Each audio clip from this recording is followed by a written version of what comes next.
All right, let's talk about a huge shift that's happening in India's economy right now. Seriously, you can pretty much forget everything you thought you knew about where innovation comes from. We're about to dive into this massive unlocking of India's startup potential, and trust me, it's happening far, far away from the usual big city hubs. 50%. Just take a look at that number for a second. Let it sink in. This isn't just another statistic. It's a number that represents a full-blown revolution. It has completely redrawn the map of who's building the future in India. So what on earth does it mean? Well, it means this. As of this year, literally half of all government-recognized startups are being born in non-metro cities. This isn't some slow-moving trend anymore. Nope, this is the new reality on the ground. The center of gravity for new ideas in India is shifting, and it's happening way faster than anyone thought possible. Now, what's really cool is the type of company that's popping up in these new hubs. See, they're not just chasing those crazy billion-dollar unicorn valuations. They're building something different, something they call zebra startups.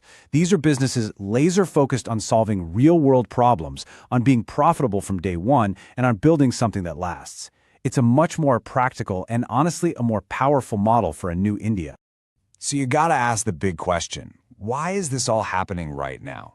What are the forces that have come together to cause this incredible redistribution of talent, ideas, and capital all across the country? Let's break it all down. You know, it really starts with something simple: money. We call it the runway race. If you're in a big metro hub like Bangalore, your costs for everything, rent, salaries, you name it, are through the roof. You burn through your cash so fast. But in one of these emerging hubs, your operating costs can be a whopping 30 to 50% lower. That gives you a much longer runway to build, to experiment, and to actually get your business off the ground. And really, this whole shift is standing on three massive pillars. First, talent. People are choosing to stay home or even move back, chasing a better quality of life. It's like a reverse brain drain. Second, the tech is finally there. Thanks to things like BARTnet and 5G, a developer in a small town has the exact same digital firepower as someone in a metro. It's a level playing field. And finally, you have customers. There's this huge, untapped middle class in these cities just waiting for new products and services. But look, this isn't all just happening on its own. There's a massive strategic push from the government that's acting like a powerful catalyst, really pouring fuel on the fire. Let's dig into how policy is supercharging this whole movement. The old way of doing things, top-down support from the center, that's gone. The new strategy is something they're calling challenge mode. Essentially, the government is making cities compete. They're empowering them to figure out what makes them unique, whether it's agriculture, manufacturing, or deep tech, and then build a world-class ecosystem around that strength. And here is the fuel for that competition. The 2026 union budget put aside a staggering 5,000 crore rupees per city for this initiative. Let me say that again, 5,000 crore per city. This isn't some small grant. This is a massive investment designed to build out the specific infrastructure each region needs to win. And it's not just about the cash. There's a whole ecosystem of support being built.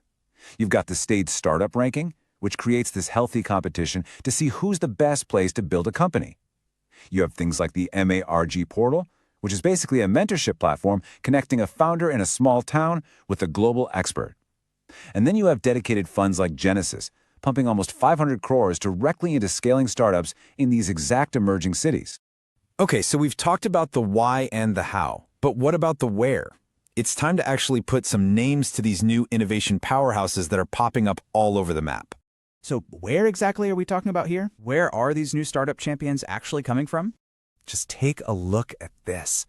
What's so fascinating is how specialized these cities are becoming. You look at a place like Jaipur. It's fast becoming a major hub for fintech and AI, all powered by state programs like iStart. Then you've got Indore, right in the heart of the country, using its location to absolutely dominate AgriTech. Or go down south to Kochi, which is using incredible state support to become a leader in really complex stuff like DeepTech. Every city is finding its own unique identity. Now, for anyone out there who's thinking about starting a company, this changes absolutely everything. The old rulebook for how you build a business is basically being torn up and rewritten. So, what does the new playbook for success look like in 2026? It all comes down to this new strategy, the hub and spoke model. It's incredibly smart and way more efficient with capital. Here's how it works. Step 1. You set up your main headquarters, your hub, in a Tier 2 or Tier 3 city. That immediately slashes your costs. Step 2. You build a small sales and fundraising office, your spoke, in a big metro to stay connected to investors. And step 3, you tap into all the amazing local incubators for grants and support that are just getting way too competitive in the big cities.